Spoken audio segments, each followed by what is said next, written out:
So I thought I'd share a little bit about my bicoonery and how I started deconstruction.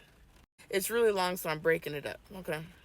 The breakthrough was a complete breakdown.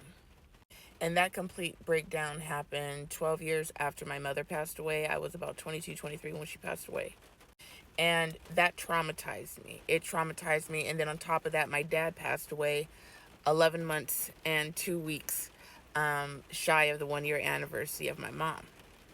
Both my parents were toxic. I'll get into that in another video. So, because I never grieved my mom and also my father, I carried that. I was stuck in anger and for many years. And I couldn't even talk about my mom without crying at one point.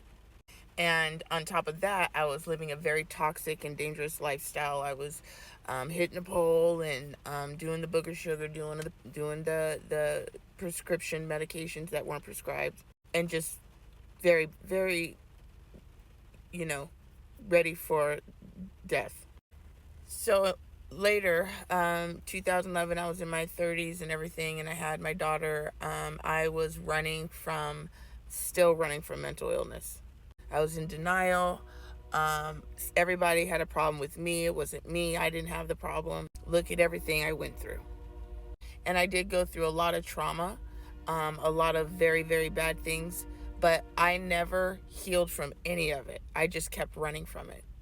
And not taking you never are supposed to take accountability for anything that fucking happened to you. But you need to recognize that because that happened to you, a lot of times you made choices that caused other people harm. And that was the hardest thing I had to address, was the accountability part, the harm I caused others. But once I got to the trauma and got my tools, cognitive behavior therapy, things got better, and taking accountability for myself was the beginning. And that took the mental health, the emotional health therapy that provided me with the tools to begin deconstruction was necessary. I couldn't do any of it without that first. And that part literally didn't really have anything to do with race, because the people providing me the therapy, they were white.